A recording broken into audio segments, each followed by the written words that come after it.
Hello everyone. Good evening to all of you. इस time good evening he है, ये शाम का टाइम चल रहा है और मैं सबसे एक टॉपिक डिस्कस करने वाला हूँ जो मैंने फंक्शंस लास्ट टाइम से डिस्कस किए थे और मैंने आपको बोला था कि नेक्स्ट लेक्चर में मैं आपको रेसिप्रोकल फंक्शंस के बारे में और जो भी फंक्शंस रह गए हैं उनके बारे में डिस्कस करूँगा।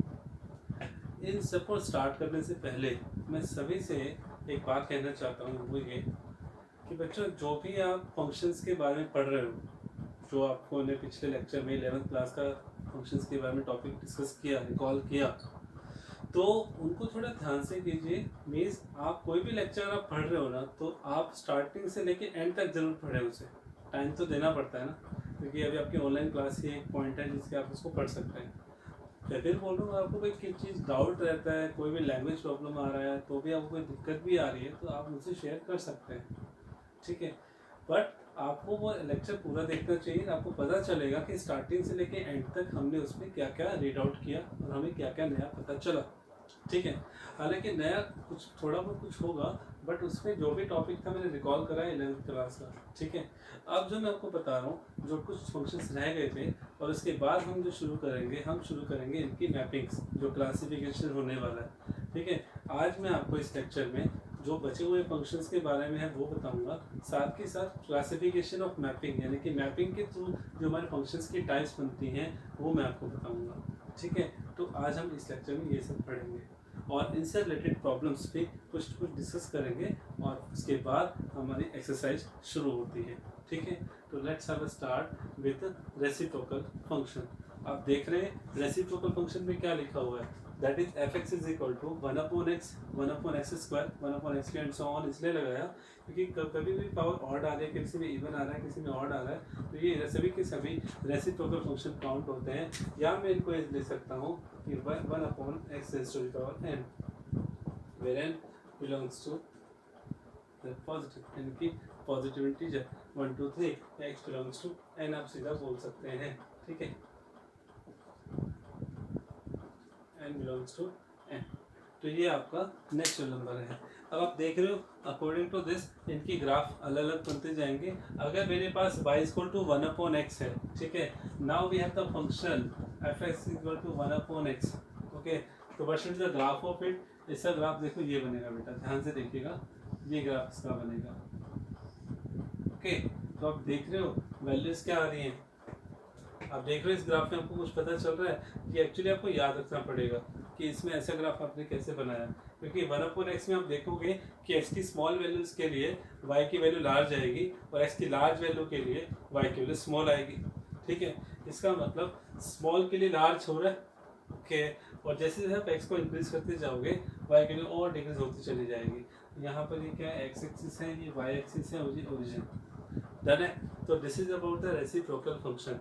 रेसिप्रोकल फंक्शन जहां पर आप देख रहे हो 1/x है, जैसे मैं ये ग्राफ 1/x का हो गया, जैसे मैं 1/x³ की बात करूंगा तो वो क्या होगा, स्मॉल वैल्यू के लिए और लार्ज हो जाएगा। मीन्स वो ये हुआ, देख रहे हो आप, ये पॉइंट ऑफ इंटरसेक्शन है। ये कौन सा पॉइंट है, जहां पर x की वैल्यू भी 1 है और y की वैल्यू भी 1 है। तो सेम थिंग यहाँ पर, यहाँ -1 है और ये +1 है और इधर -1 है, ये पॉइंट है, ठीक है। तो ये तो पॉइंट कॉमन ही रहेगा, देखो ना 1 पे 1 ही आने वाला है, y की जो वैल्यू है 1 ही आएगी 1 पे। फिर उसके बाद जैसे आप बढ़ोगे, जैसे आप आगे वैल्यू जाओगे, तो जैसे आप x की वैल्यू को इंक्रीज करोगे भाई और डिक्रीज होता चला जाएगा। आई मीन टू से ये ग्राफ इधर जा रहा है और जैसे आप इसको डिक्रीज करोगे ये ग्राफ और बढ़ता जाएगा इस तरीके से, ठीक है। यूँ तो ये आपको कंफ्यूज नहीं होना है। तो ये सब जो ग्राफ है 1/x 1/x², 1/x³, ये आपको समझाने के लिए है कि जैसे जैसे पावर बढ़ेगा तो y के क्लोज होता जाएगा और x हल्का सा अबव होता जाएगा। इस तरीके से आपको डिनोमिनेटर में देखना है। This is about the when power is odd 1/x 1/x³, ठीक है। तो आप इनमें डोमेन क्या देखते हो, आप देखते हो डोमेन इसमें सब कुछ आएगा बट जीरो नहीं आएगा, यानी कि यहाँ पर डोमेन ऑफ f क्या हुआ, ऑल रियल एक्सेप्ट 0, ठीक है। और रेंज भी क्या आएगा, रेंज भी आप देखो ऑल रियल एक्सेप्ट 0, 0 तो आ ही नहीं रहा ना किसी भी केस में। That is the odd power, odd reciprocal function. अगर आपके पास फंक्शन में पावर इवन है, that is 1/x², 1/x4 and so on, उस केस में क्या होने वाला है, उस केस में भी आप देख लो 1/x² का ग्राफ आप देखिए, 1/x² की ग्राफ में क्या होगा, देखो ये कंडीशन आएगी, ऐसे जाएगा ये ग्राफ, क्योंकि आपको पता है x की नेगेटिव वैल्यू पे भी वैल्यू पॉजिटिव आने वाली है, यानी कि जो y की वैल्यू है 1/x² में x पॉजिटिव रखूँ या नेगेटिव रखूँ, y को तो पॉजिटिव ही आना है। दैट मीन्स यहाँ पर आप देख रहे हो अबव x एक्सिस कंडीशन रहेगा, इट मीन्स यहाँ पर क्या हुआ, इट मीन्स यहाँ पर ये हुआ x का ऑल वैल्यूज यूज हो रहा है बट 0 यूज नहीं हो रहा, ठीक है। तो इस केस में डोमेन क्या रहेगा, डोमेन रहेगा ऑल रियल एक्सेप्ट 0, और रेंज क्या रहेगा, रेंज रहेगा 0 to infinity, means all positive real, 0 से ग्रेटर, ओपन इंटरवल दिखाई दे रहा है, this is the open interval 0 to infinity, ठीक है। तो this is about the reciprocal function when we have the odd power and when we have the even power, ठीक है। उसके बाद बीच में कहीं छुप गया, चलो इसको मैं थोड़ा सा और नीचे लिख देता हूँ, that we have signum function, ठीक है, सिग्नम फंक्शन। इसमें क्या है वो देखिए, सिग्नम फंक्शन की डेफिनेशन यानी कि साइन फंक्शन आप इसको बोल सकते हो, that is y equal to F X, that is mod x upon x, okay, या फिर आप कह सकते हो x अपॉन मॉड x। एक कंडीशन तो ये होती है, कब होती है, जब x 0 से इक्वल नहीं होता, ओके, और जब x 0 के इक्वल होता है तो वैल्यू क्या होती है उसकी, 0। अब आप देख रहे हो x नॉट इक्वल टू 0 है, इट मीन्स x, अब इसको एक्सपैंड अगर हम करें, मॉडुलस को ब्रेक करना आता है ना, चाहे आप इसे ब्रेक कर लो चाहे आप इसे ब्रेक कर लो, दोनों में से एक को ब्रेक करना है। So what is the condition right now, अब आप देखो आगे, अगर मैं प्लस का x को लेता हूँ, इसका मतलब x 0 के इक्वल नहीं है, x 0 के इक्वल नहीं है तो इसका मतलब 0 पे तो कंडीशन दे रखा है कि 0 पे 0 है। तो अब देखो ना फंक्शन को कैसे रीड करना है, f(x) equal to 0 when x equal to 0, f(x) equal to mod x upon x और x upon mod x when x is not equal to 0। अब x नॉट इक्वल टू 0 है, इसका मतलब x क्या होगा, या तो पॉजिटिव होगा या फिर नेगेटिव होगा। अब अगर पॉजिटिव है तो mod x को प्लस का x लिखेंगे, ठीक है, और अगर नेगेटिव है तो mod x को माइनस का x लिखेंगे। So but we have mod x यानी कि plus x upon x, we have the answer 1 when x is greater than 0, and when we have some minus x, the answer is -1 when x is less than 0, and 0 almost is given when x is 0। तो ये आपको तो direct value दे रखी है ना कि f(x) equal to कितना दे रखा है, 1, -1 और 0, ठीक है। तो इट मीन्स आपके पास कंडीशन के आने वाले सा ग्राफ अगर हम रीड आउट करें तो ग्राफ को ध्यान से देखिएगा, ये x एक्सिस है, y एक्सिस है, ओरिजिन है, ये +1 है और ये -1 है। अब आप देखिए उसने क्या बोला, x की सभी पॉजिटिव वैल्यू के लिए y की वैल्यू को क्या रहना है, 1 रहना है, ये बात ठीक है।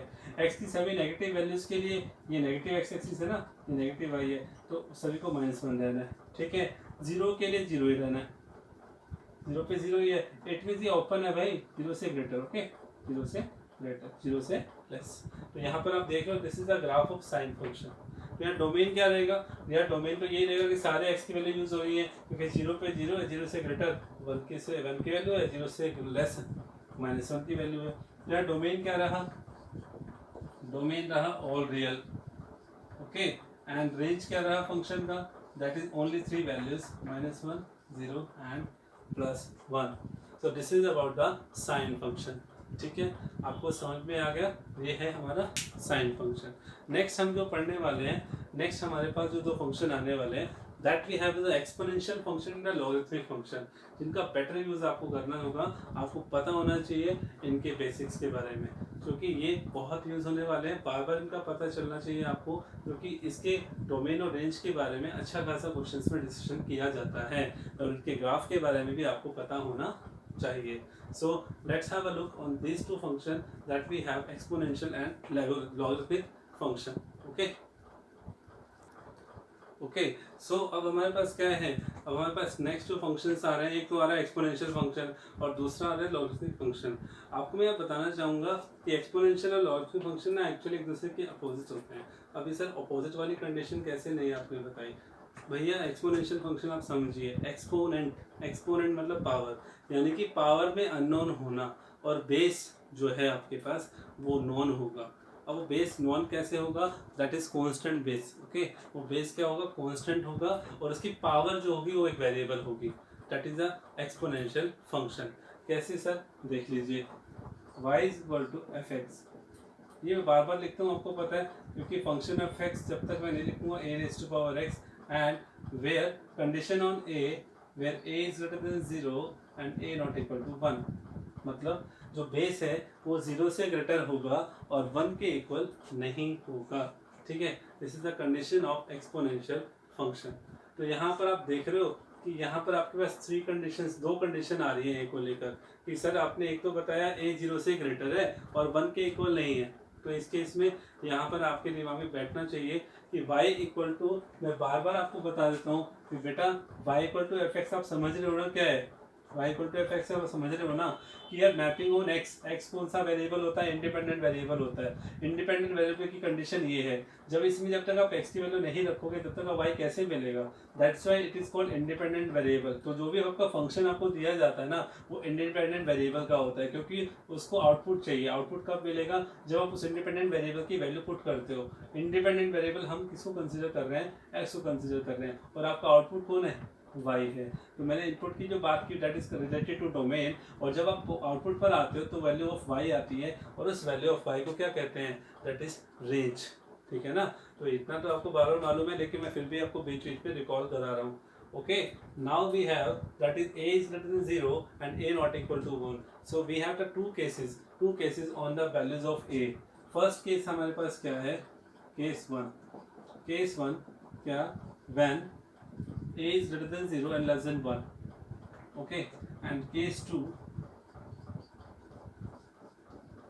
when a is greater than 1. तो ऑफ कोर्स आपको समझ में आ गया होगा कि यहाँ पर a इस 0 से ग्रेटर नॉट इक्वल टू 1, तो डेफिनेटली जैसे वो 0 को क्रॉस करेगा 1 तो आएगा ही आएगा, 1 लेना नहीं है। इसका मतलब a की कंडीशन डिपेंड करके 0 से 1 के बीच में अलग वैल्यू होगी और 1 से ग्रेटर के लिए अलग होगी। तो लेट्स हैव अ लुक कि सर 0 से 1 के लिए फंक्शन का ग्राफ कैसा बनेगा।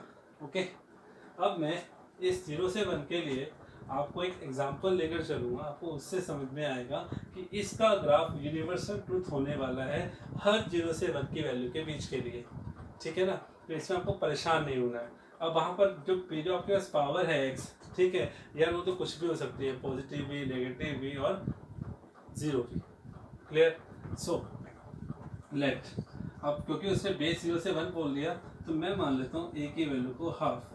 ओके, तो मेरे पास जो फंक्शन आता है, मैं सीधा y इक्वल टू ax पे आता हूँ, मैं लेता हूँ यार y इक्वल टू हाफ की पावर x।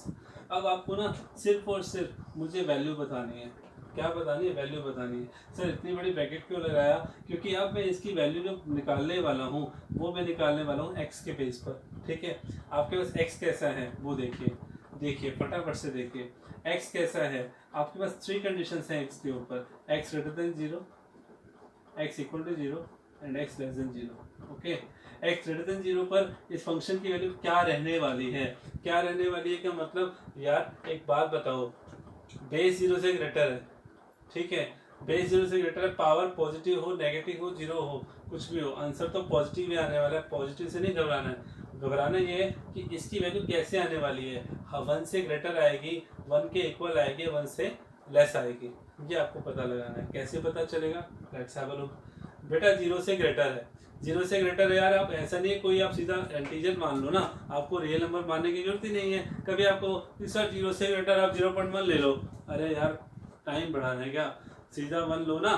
1 के ऊपर वैल्यू क्या आ रही है, हाफ ही तो आ रही है, 2 पे क्या आएगी, 1/4 आएगी, 3 पे क्या आएगी, 1/8 आएगी। तो आप देख रहे हो हाफ, 1/4, 1/8 हमेशा लेस देन 1 आ रही है। जस्ट आपको ये पता लगाना है कि इसकी जो वैल्यू आने वाली है y की, वो x ग्रेटर देन 0 के लिए क्या आएगी, सिर्फ और सिर्फ लेस देन 1 आने वाली है, ठीक है। ओके, समझ में नहीं आया, फिर से बता दूं कि 0 से ग्रेटर मतलब 0 से ग्रेटर कोई भी वैल्यू रख के देखो यहाँ पर इस एक्सप्रेशन में, तो आपके पास क्या आ रहा है, आपके पास y की वैल्यू कितनी आ रही है बताओ, y की वैल्यू क्या आ रही है, 0 से ग्रेटर 1 रखा, हाफ आ रही है, फिर 2 रखा, that we have 1/4, then 3 we have put here, that is 1/8, so always we get the value less than 1, that's it. Okay, next point, when we have x equal to 0, x equal to 0, that is so simple, that is equal to 1. Okay, right now we have x less than 0, x less than 0 put here, that is -1, -1 put here -1, तो भैया half की power -1 का मतलब क्या हुआ, half raise to the power -1 become +2, that's it, -2 put there, then we have the reciprocal, that is a 4 it means it is greater than 1। That's it, बस आपको ये पता चलना चाहिए, क्योंकि मैं इसी की हेल्प से तो ग्राफ को प्लॉट करूंगा कि इसका ग्राफ कैसा बनने वाला है। ठीक है, तो परेशान नहीं होना, घबराना नहीं है आप सभी को। ठीक है, क्लियर है। So this is about the case 1 when a is greater than 0 less than 1। अब हमारे with the help of example बड़ा इजी रहेगा आपके लिए। 1/2 लिया, 1/4 ले लीजिए, 1/3 ले लीजिए, दैट इज 0 to 1। नेक्स्ट, जब हमारे पास a ग्रेटर देन 1 है तब क्या होगा। ठीक है, देखिए a ग्रेटर देन 1 है तब क्या होगा। आ जाइए, फिर से मैं वही लेता हूँ, मैंने ले लिया लेट a इक्वल टू 2, बिल्कुल सही है सर। तो y इक्वल टू मेरे पास क्या आएगा, 2 x आएगा, और मेरे पास फिर इस पूरे फंक्शन की वैल्यू को चेक करना है। किस पर चेक करना है, x greater than 0, x equal to 0 और x लेस देन 0 पे चेक करना है। ठीक है, x ग्रेटर देन 0 1 ले लो, 2 ले लो, यार 1 लोगे तो वैल्यू 2 आ रही है, फिर आप 2 लोगे वैल्यू कितनी आ रही है, दैट इज 4 आ रही है। इट मीन्स यहाँ रेसिप्रोकल चल रहा है, यहाँ ग्रेटर देन 0 पे वैल्यू क्या है, ग्रेटर देन 1 आ रही है, 0 पे इक्वल टू 1 आ रहा है, और लेस देन 0 पे लेस देन 1 आएगा, क्योंकि 0 पे जब रखोगे आप यहाँ पे 0 से लेस रखोगे, -1 रखोगे, तो उस केस में क्या होने वाला है यार, पावर नेगेटिव तो इट बिकम इन रेसिप्रोकल में वैल्यू क्या हो जाएगी, लेस देन 1, क्या हो जाएगी, less than 1। So what we have overall result, that is 2 raised to power x is greater than 1 to, यानी this is universal truth. Whenever we have the base greater than 1, तो उस case में मैंने a की value को क्या लिया, plus 2 consider किया। आप 2 की वजह 3 भी कंसिडर कर सकते हो, 4 भी कर सकते हो, 5 भी कर सकते हो, जो आपका मन है, फ्रैक्शन में भी कर सकते हो। बट एक सिंपल सा एग्जांपल लेकर उस यूनिवर्सल ट्रूथ को लेकर चलो ना यार, कि इसकी वैल्यू हमेशा क्या रहने वाली है, हमेशा 1 से ग्रेटर रहेगी, 0 से ग्रेटर के लिए, इक्वल टू 1 रहेगी 0 के इक्वल के लिए, लेस देन 1 रहेगी 0 से लेस के लिए। ठीक, क्लियर है। तो सॉरी x नहीं आएगा, ओनली लेस देन 1 आएगा।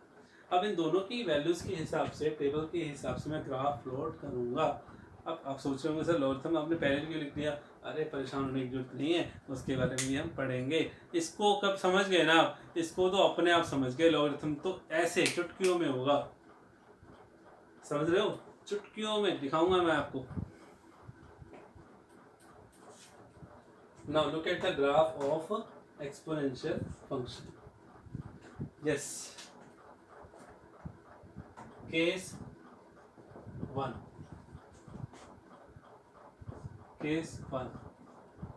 okay, just we have the condition of x।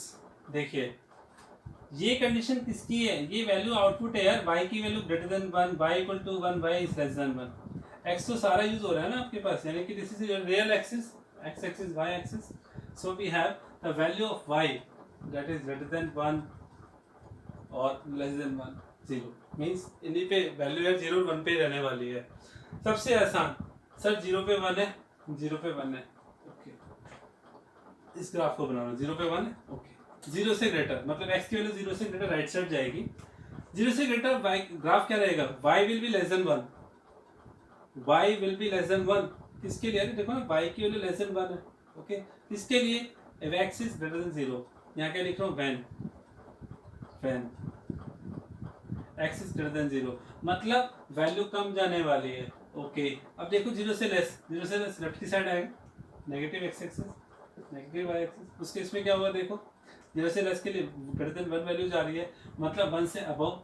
तो मैं सीधा सा पॉइंट बताने वाला हूँ आपको कि ग्राफ जाएगा ऐसे, देख रहे हो, ये वैल्यू क्या है, 1 वैल्यू है, तो this is the graph of exponential function that is a raised to the power x, case 1 के लिए। ठीक है, जब आपके पास केस 1 कैसा हो, जब बेस आपका कैसा हो, यानी कि इस a की कंडीशन क्या हो, 0 और 1 के बीच में, तो ग्राफ आपका कैसा आया, डिक्रीजिंग, इसको डिक्रीजिंग ही तो बोलेंगे। y, अरे यार x की वैल्यू इंक्रीज हो रही है, ग्राफ की वैल्यू डिक्रीज हो रही है, that's a decreasing order, okay, decreasing curve, okay. So next condition is the case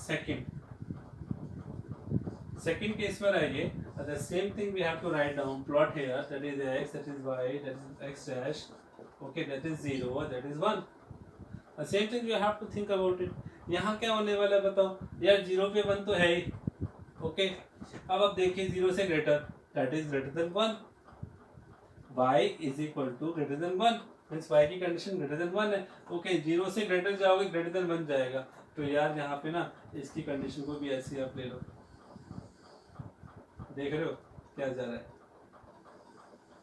ये, this is the graph of second, यानी कि second case, this is the increasing function, इसको बोलते हैं इंक्रीजिंग। हालांकि आप पढ़ोगे इनका आगे भी यूज पढ़ोगे यार कि सर ये क्या भला है, क्या इनका यूज होने वाला है आगे, तो मैं आपको डेफिनेटली बताऊंगा कि हाँ यार इनका यूज होने वाला है। ठीक है, डन है। तो अब आपको पता चला कि यहाँ पर क्या है केस 1 और केस 2 में। चलो अब मैं वापस अपने क्वेश्चन पर आता हूँ और आपसे इन दोनों ग्राफ की हेल्प से ये पूछना चाहता हूँ सिर्फ कि डोमेन और रेंज क्या है इनका। बेशक बेस की वजह से केस 1 और केस 2 बना है, ओके है, लेकिन ओवरऑल अगर देखा जाए ग्राफ डोमेन और रेंज सेम फॉलो कर रहे हैं। डोमेन मतलब वैल्यूज ऑफ एक्स और रेंज मतलब वैल्यू ऑफ वाई, जो आपको यहाँ से मिलेंगी दोनों से। तो साफ साफ दिखाई दे रहा है बेटा कि एक्स एक्सिस की सभी वैल्यूज यूज हुई हैं, तो वो डोमेन हो गया आपका। ठीक है, ठीक है, डोमेन हो गया कि x की सभी वैल्यू यूज हुई है इसके अंदर, यानी कि डोमेन इज ऑल रियल। ठीक है, x की वैल्यू डोमेन है। आउटपुट क्या मिल रहा है, आउटपुट क्या मिल रहा है, अबव x एक्सिस मिल रहा है, मींस 0 से ग्रेटर। तो यहाँ पर क्या कहोगे आप सीधा सा बोलोगे यार, सीधा सा ये पॉइंट बोलोगे कि इसके अंदर डोमेन क्या हुआ, डोमेन ऑफ f ऑल रियल्स, और रेंज ऑफ f क्या होगा 0 to infinity, 0 to infinity। This is the range of f, यानी कि एक्सपोनेंशियल फंक्शन का डोमेन ऑल रियल रहेगा और रेंज क्या रहेगी 0 to infinity। So this is about exponential function. समझ में आया बच्चों? नहीं समझ में आया तो पूछ लेना, लेकिन this is a better proof with the help of example, and this is universal example कि आप कभी भी आप कोई भी वैल्यू देखो। अब ये मत कहना सर आपने हाफ को नहीं शो किया है यहाँ पे, चलो मैं हाफ को शो कर लेता हूँ, मुझे कोई प्रॉब्लम नहीं है, लेकिन मैं आपको ये कहना चाहूँगा कि ये जो ग्राफ है, ये जो ग्राफ है, ये हर मतलब ये तो कंफर्म रहेगा आपको कि whenever we have the base 0 to 1 in exponential function the graph will be decreasing always, 1 से तो होके जाना ही है यार उसको। ठीक है, और whenever we have the graph, whenever the base have greater than 1 the graph will be increasing function। okay, so this is all about the exponential function। ठीक है, चलो अब मैं आपको साथ के साथ एक पॉइंट डिस्कस कर लेता हूँ। चलो आपको इसके बारे में पढ़ा है आपने, y इक्वल टू, ये भी तो एक्सपोनेंशियल फंक्शन है, y equal to e raise to the power x। बिल्कुल है भाई, बिल्कुल है, बट मैं आपको यहाँ ये बता दूँ a जो कि कांस्टेंट है, जिसके बेस की कंडीशन ये थी कि 0 से ग्रेटर और 1 से लेस, 1 के इक्वल नहीं है। ठीक है, बट यहाँ a की कंडीशन ऑलरेडी सेट है कि यार a की वैल्यू आपको पता होनी चाहिए 2 और 3 के बीच में होती है। ठीक है, 2 और 3 के बीच में होती है, इसका मतलब इसका जो बेस ऑलरेडी ग्रेटर देन 1 है, इसका मतलब y raise to e power x जो है ये किसका ग्राफ फॉलो करेगा, ये फॉलो करेगा second case of a raise to the power x को, यानी कि यही ग्राफ एक्सपोनेंशियल का बनने वाला है, क्योंकि इसका बेस क्या है 2 से 3। e को मालूम है क्या कहते हैं, e को कहते हैं नेपियर कांस्टेंट, e को क्या कहा जाता है, नेपियर कांस्टेंट कहा जाता है। क्लियर है? तो this is about the exponential function. Okay, तो y इक्वल टू e की पावर x में वही डोमेन क्या रहेगा ऑल रियल, और रेंज क्या रहेगा 0 to infinity.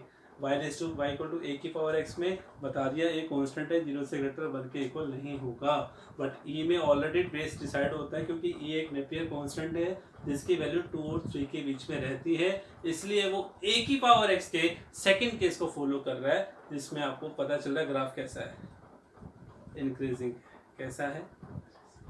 Okay, so next we have another that is logarithmic function. Okay, देखिए लॉगरिथमिक फंक्शंस क्या है। लॉगरिथमिक फंक्शन आप देख रहे हो, y इक्वल टू क्या लिखा हुआ है मैंने, log base a of x। कैसे रीड करना है, y equal to log base a of x, that is where x is greater than 0 and the condition on a is greater than 0 and a is not equal to 1। ये condition तो आपको याद है, exponential function में भी ये property use हुई थी। तो मैं आपको ये बताना चाहता हूँ कि बेटा लॉगरिथमिक फंक्शन जो है ना वो एक्सपोनेंशियल का ही पार्ट है, उसका अपोजिट है। सर वो कैसे, लेट्स हैव अ लुक।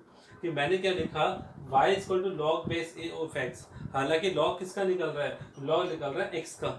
ठीक है, तो डेफिनेशन ये कहती है कि किसी भी नंबर का जब लॉग निकलता है, किसी भी नंबर यानी कि किसी भी कंडीशन का, यानी कि x का जब लॉग निकल रहा है तो वो किसके इक्वल होगा, वो इक्वल होगा, ध्यान से देखना, किसी भी नंबर का उस नंबर का लॉग यानी कि उस नंबर का लॉग किसके इक्वल होगा, that is equal to the exponent.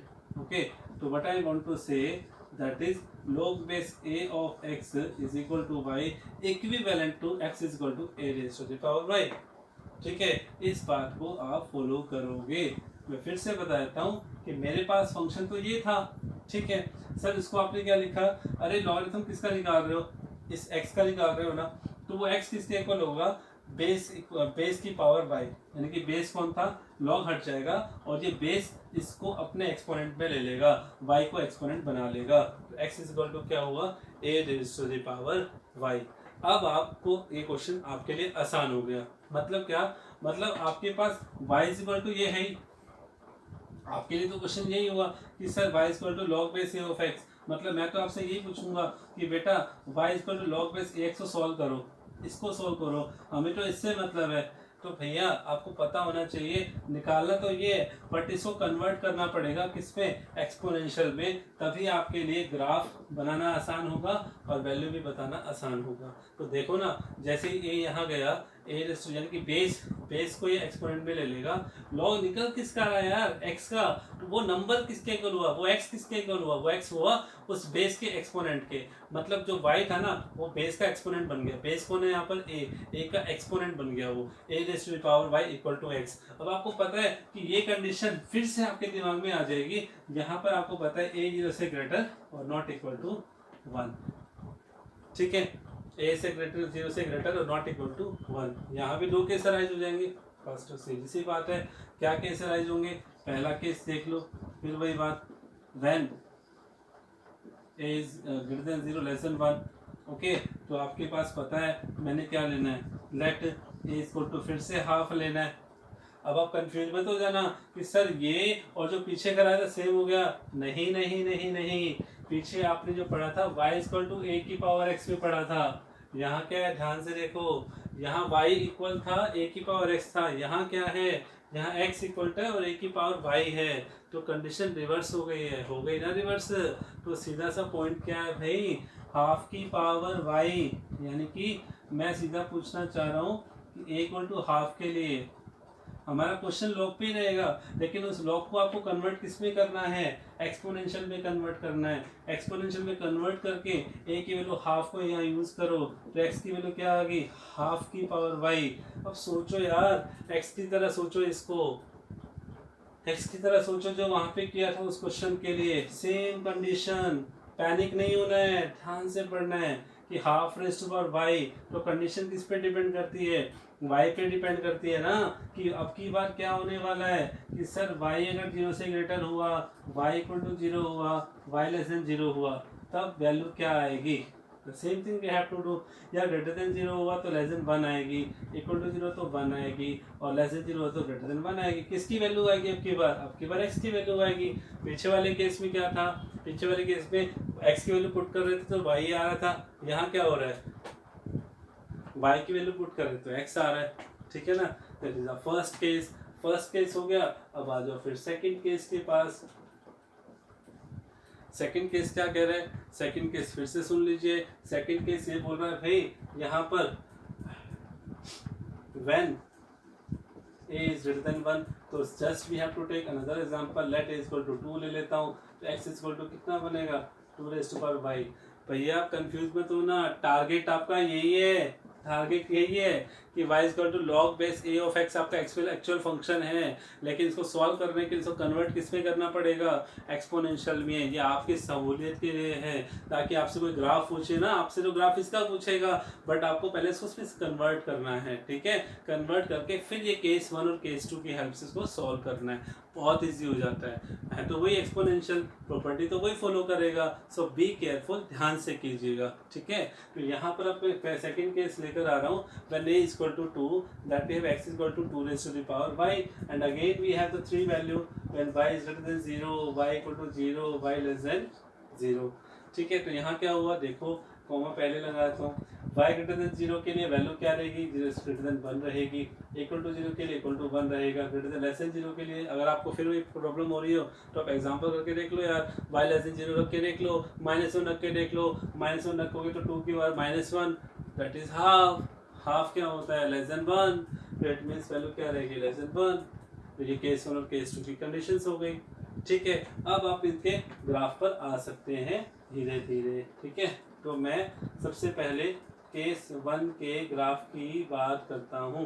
देखो बेटा, छोटा छोटा बना रहा हूँ, जगह नहीं है, फिर मैं बताऊंगा केस 2 के ग्राफ की बात करूँगा। ठीक है, ओके। उसमें फिर से देखो, उसमें भी देखना दोनों में क्या कंडीशन होगी, ध्यान से देखना।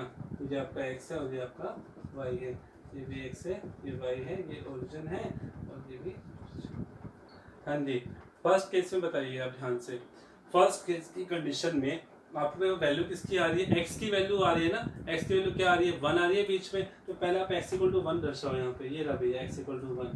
ठीक है जी, अब आपके पास दो कंडीशन है, x की वैल्यू 1 से लेस भी है और x की वैल्यू 1 से ग्रेटर भी है। 1 से लेस आओ आप, x 1 से लेस और x 1 से ग्रेटर। ओके, y अब कैसे पढ़ना है, x की वैल्यू लेस देन 1 कब है, कब है, when y greater than 0। y greater than 0 कहाँ हुआ, ये रहा y greater than 0। y greater than 0 कहाँ होगा, अबव x एक्सिस, यानी कि x की वैल्यू जब कम हो रही है तो y की वैल्यू 0 से ग्रेटर आ रही है। x की वैल्यू 1 से कम हो रही है, मीन्स 1 से लेस पे ग्रेटर, 0 पे तो 1 है। इट मीन्स ग्राफ कैसे जा रहा है, ध्यान से देखना। समझ आया? आपको सिर्फ यार एग्जैक्ट वैल्यू मत सोचने चले जाना, बस आपको ये दिखाना है कि हमें ग्राफ ऐसे कर्व बनेगा। ठीक है, 0 पे तो 1 ही है ना, और अच्छे से कर सकता हूँ। ये ठीक है, 0 पे वैल्यू तो 1 ही है। ओके, समझ में आ गया? तो ये कैसा है, आप देख रहे हो x की वैल्यू इंक्रीज हो रही है, तो ये कैसा हुआ, डिक्रीजिंग फंक्शन। कैसा हुआ, डिक्रीजिंग।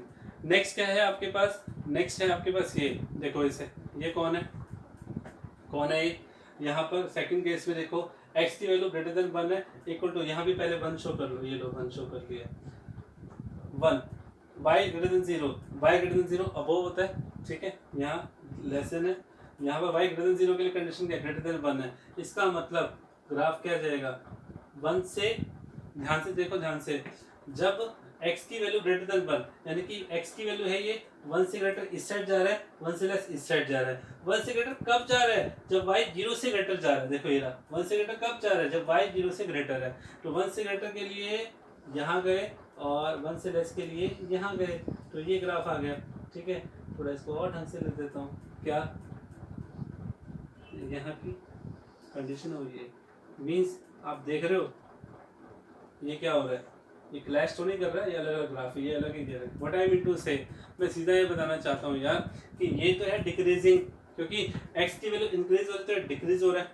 ठीक है, और यहाँ क्या हो रहा है, x की वैल्यू जब इंक्रीज होती है इंक्रीज हो रहा है। क्लियर है ना? तो this is all about the logarithmic function. यहाँ के डोमेन और रेंज की बात कर लेते हैं, यहाँ भी बॉक्स बना देता हूँ बीच में और डोमेन और रेंज की बात करता हूँ। देखो डोमेन ऑफ एफ क्या होगा, ध्यान से बताओ। डोमेन ऑफ एफ मतलब इनपुट यानी कि वैल्यू ऑफ एक्स। यहाँ पर एक्स की वैल्यू क्या यूज हो रही है, आप देख रहे हो एक्स की नेगेटिव वैल्यू तो यूज ही नहीं हो रही कहीं भी, एक्स इक्वल टू 0 भी कहीं यूज नहीं हुआ।